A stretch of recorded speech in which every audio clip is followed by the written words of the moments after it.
Hello and welcome to News Blitzer. Before we get into the report and analysis, we want to have one question answered which mischief mongers ask about electronic voting machines or EVMs. This is what the general public believes. हार गई कांग्रेस को EVM की वजह से हारी है, लेकिन तेलंगाना में जीते हैं वो लोग। नहीं वो ऐसा ना अंडा देके और बकरा ले लेना, ठीक है ना, छोटा सा लाभ देके और सारा हड़प लेना, ये ईवीएम से होता है। ये नीति जो है ना, ये जो चल रही है, ये ईवीएम की इसी प्रकार चल रही है।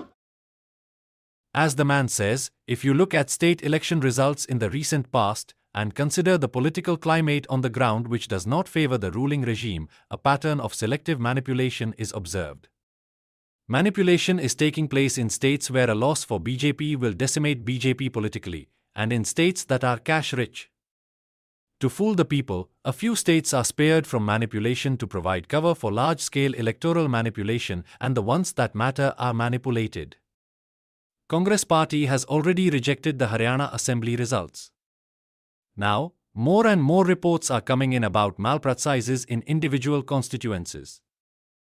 In Akkalkot constituency booth number 270, the candidate Sunil Bandagar of RSP didn't get a single vote in his village, not even his own vote. In Dahisar, MNS candidate Rajesh Yenurkar in the ward in which he lives got 2 votes while there are 4 members in his family. In Karab village, a total of 514 votes were polled, but the BJP got 557 votes. In Anushkati Nagar, the candidate was leading till the 17th round of counting with 2 more rounds of counting to go. Till the 17th rounds, the battery in the EVMs showed below 65% power, while the EVMs counted in the 18th and 19th round showed 99% power. There is no way any EVM can have 99% battery power on counting day when the machines have first been used for polling. The BJP is trying to explain this by saying that better batteries were used, but then why were the same batteries not used in all the EVMs?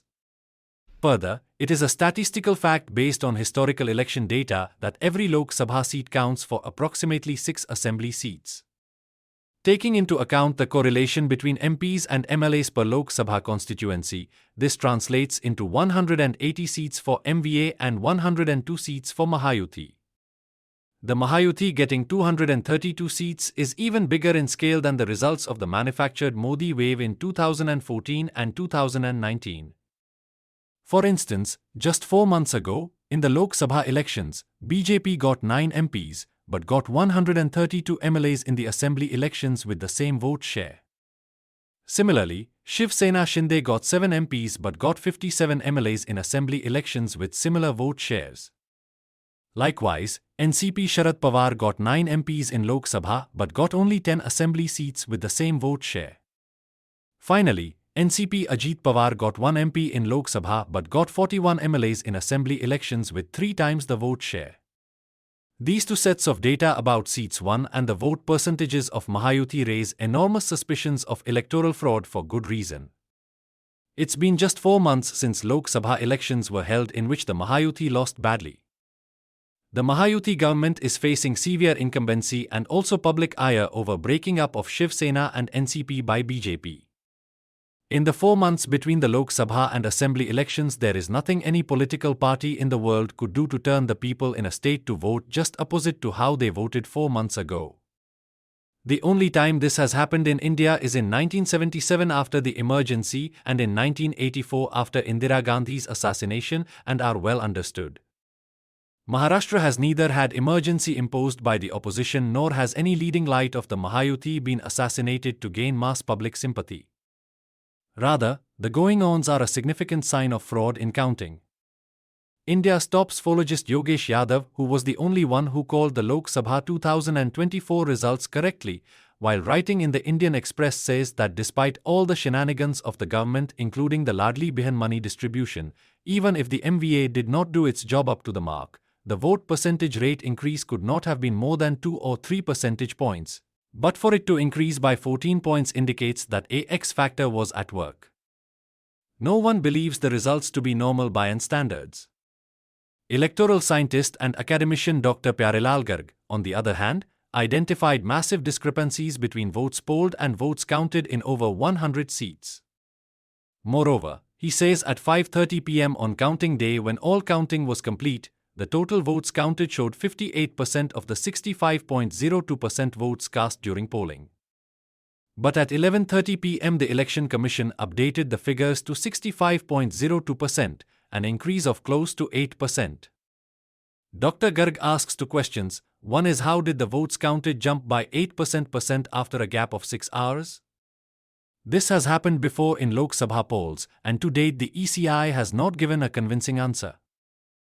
The other question is, how did extra 8% votes accrue mostly to Mahayuthi candidates when the figures were updated? In addition to that, it is now revealed by Dr. Parkala Prabhakar and Supreme Court Advocate Narayendra Misra that an excess of 76 lakh votes were included in the final count. These are alleged to be bogus votes registered in the EVMs. But that's not all. People on the street too are not accepting the election results and are openly accusing the ECI of having committed electoral malpractices through EVMs. अगर BJP में औकात है तो ये electronic machine बंद कराइए, electronic machine बता रहा हूं मैं, बंद कराइए, औकात पता चल जाएगी कि कितनी पानी में बीजेपी है. सबमध्ये गोंधळ आहे, 100% म्हणजे 100% गोंधळ आहे. आणि बाहेर आल्यानंतर बाकीचे पण कुठे काही बघतोय ना, तर याच्यावरती पूर्ण 100% ना 1001% सांगतो मशीन मध्ये गोंधळ आहे.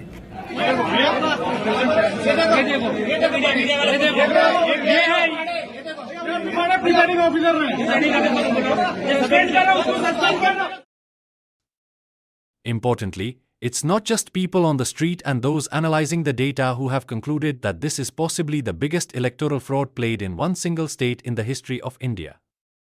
The Godi media is not talking about it, especially the English language legacy one, but vernacular channels with senior and experienced journalists on the ground are calling it a stolen election, with all fingers pointing to EVM manipulation. The journalists have been on the ground before and during the polling and after the results interviewing people.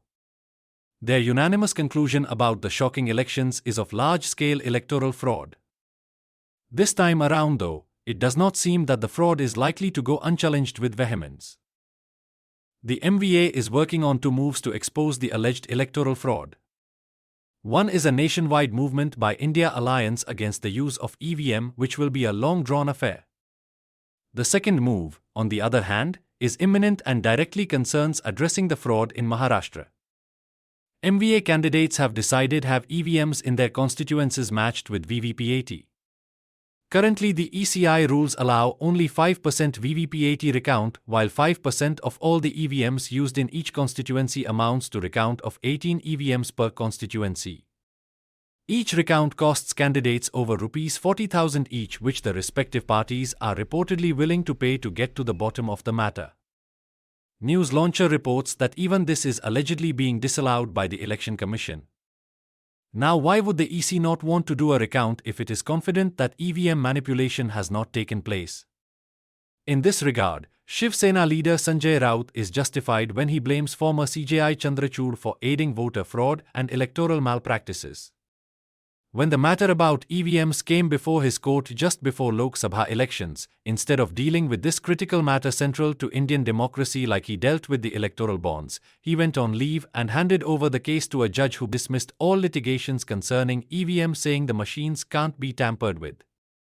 It goes without saying that the judges have failed common sense, failed the constitution and failed democracy. Further, if the Election Commission refuses the recount or plays further mischief, the candidates have reportedly decided to go to the Supreme Court. If VVPAT mismatch is established, firstly, any VVPAT mismatch will require repolling using ballot paper, which will reveal the true political capital of the Mahayuthi and the MVA as well. Secondly, Chief Election Commissioner Rajiv Khanna could likely face impeachment and additional criminal prosecution. None of the electoral malpractices can happen without the Election Commission of India's deliberate and numerous acts of omission and commission. It has consistently given the impression that it is working not according to the constitution but according to the whims and fancies of the regime.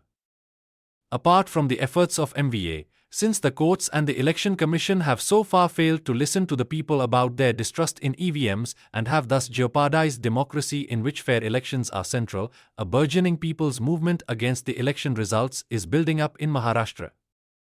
The battle for Maharashtra is far from over, and the Mahayuthi, which has been gleeful about the fraudulent victory, could very well find itself at receiving end.